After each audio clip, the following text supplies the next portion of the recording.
Hey everyone, in this video we're gonna talk about when we got stuck into any situation where we got totally blank and we don't know what to do there, whether it is an English speaking case or in any case. So it can help you in your daily life communication skills, and it can help you to build your personality. So without wasting any time, let's come to the point without any delay. So first number tip which I wanna give you, just to be relaxed while talking or while doing any something, because your personality is just described from your the way you are sitting. For example, I am just sitting in this way, I am doing hand movements, but you should please if you wanna to make the people interesting, make the conversation interesting, that's why you use hands. But if I am just sitting in this way and I'm just speaking, hey everyone, how are you, my name is Ramneek, I'm this and this and lot of stuff, क्या आपको वो देखने में अच्छा लगेगा? नहीं लगेगा ना।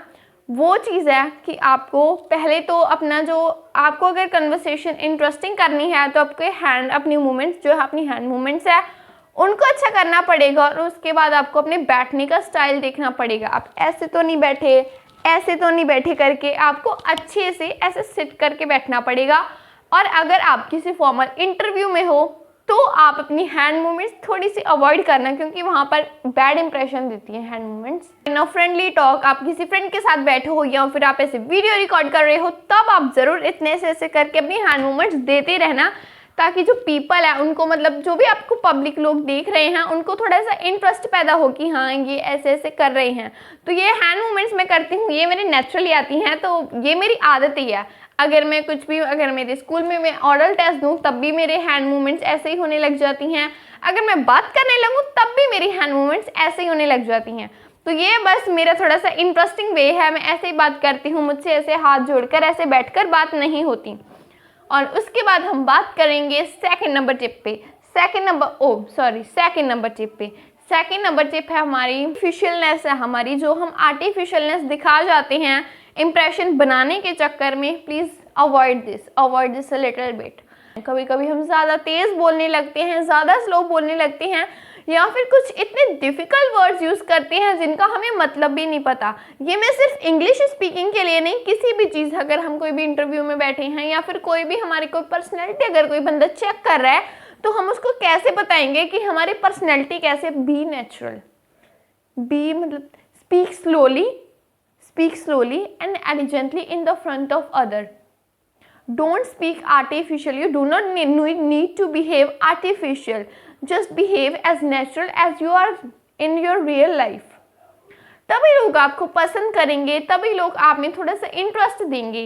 अदरवाइज अगर आप आर्टिफिशियलनेस दिखाओगे, ऐसे एक रोबोट बनकर बैठे रहोगे, तो कोई आपकी my words are so rude, मैं कभी कभी ज़्यादा थोड़े से गहरे वर्ड यूज़ कर जाती हूँ, बट ऐसे ही लोग बोलते हैं, ये लोगों की रियल थिंकिंग है, ऐसे लोग बोलते हैं।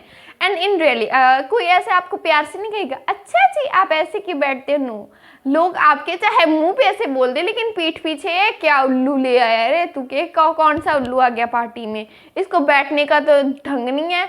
ये वर्डिंग होती है, और ये वर्डिंग आपको उनकी बदलनी पड़ेगी जस्ट ड्यू टू आपको खुद की पर्सनालिटी को डेवलप करना पड़ेगा फॉर दिस। दोनों टिप्स बहुत बहुत बहुत इंपॉर्टेंट है। और थर्ड टिप है जिसके रिगार्डिंग मेरी वीडियो भी है, इंग्लिश स्पीकिंग। अगर आप फ्रेंडली कन्वर्सेशन में हो तो चलो कोई बात नहीं, लेकिन अगर आप किसी इंटरव्यू में हो, या फिर आप मतलब किसी नए गेस्ट से मिले, कोई मतलब फॉरेन से आया है और वो आपसे बात कर रहा है, या फिर आपके सारे फ्रेंड्स इंग्लिश में बात कर रहे हैं और आप ऐसे उनके चेहरे देखे जा रहे हो, तो ये क्या अच्छा लगेगा? ये क्या आपकी पर्सनैलिटी पे गुड इफेक्ट डालेगा? No, this will affect you personality in bad way. So that's why if you wanted to be natural, if you wanted to be like, if you wanted to like look like intelligent person, so English is necessary nowadays. Yes, English is necessary nowadays. Everyone knows English. हमारे हर तीसरा बंदा English जानता है, और हमें लगता है हम ही ऐसे ठहरे हैं जिनको इंग्लिश नहीं आती। तो फॉरेन जा रहे हैं अपनी इंटरनेशनल स्टडीज़ के लिए, और या फिर कोई जॉब अपॉर्चुनिटीज़ के लिए जा रहा है, या फिर अगर कोई फॉरेन टूरिस्ट हमारे पास आते हैं, हमें कोई इंटरव्यू देना है, तब भी वो इंग्लिश में होता है। मतलब सब कुछ आजकल इंग्लिश में हो गया है। आज इंग्लिश को इतनी इम्पोर्टेंस दी जा रही है, तो इसलिए मुझे लगता है डिज़ायरेबल है learning English is desirable. I'm not saying that it is necessary, but yeah, in today's nowadays English learning is desirable for all, and for some time it became necessary. तो वो इसलिए ज़्यादा नहीं कह रही, बट थोड़ा सा आपको मतलब खुद को दूध के दांत गिरे नहीं और चलिए ही हमें सिखाने। सो वो यार मैटर नहीं करता। मुझे लगता है कि जो हमारी थिंकिंग है, जो हमारा मतलब एक्सपीरियंस है, वो एज पे मैटर नहीं करता। कुछ लोग तो ना रियलिटी में बोलती हूँ, मैं कोई ऐसे बकवास नहीं करती, जो मेरे मन में होता है मैं वही बोलती हूँ। कुछ लोग तो ऐसे होते हैं जिनको मतलब बड़े हो जाते हैं तब भी ये चीज़ों की समझ नहीं आती। लेकिन अगर हम जैसे मतलब कोई, मैं ये नहीं करी कि मैं महान हूँ, मुझे ये सब आता है, नो, मेरा जो पॉइंट ऑफ व्यू है मैं बस अपना वो शेयर कर देती हूँ। और ये भी नहीं है कि हर जगह मैं सही हूँ या फिर मेरे सामने वाला सही है, बट हमारी नज़रों में हम सही होते हैं और वही मेरे साथ है। मेरी नज़रों में मैं सही हूँ। मुझे लगता है कि जो मुझे थोड़ा बहुत सा पता है वो मैं अगर आपके साथ शेयर कर सकती हूँ तो मैं कर दूँ, ताकि वो मेरी भी मेमोरी में हमेशा फिट रहे कि हाँ मैंने बोला था और आपको भी पता चल जाए। तो एज मैटर नहीं करती किसी को, ना सीखने के लिए ना सिखाने के लिए।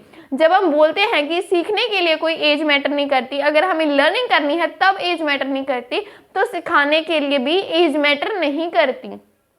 अगर सीखने के लिए नहीं तो सिखाने के लिए भी नहीं।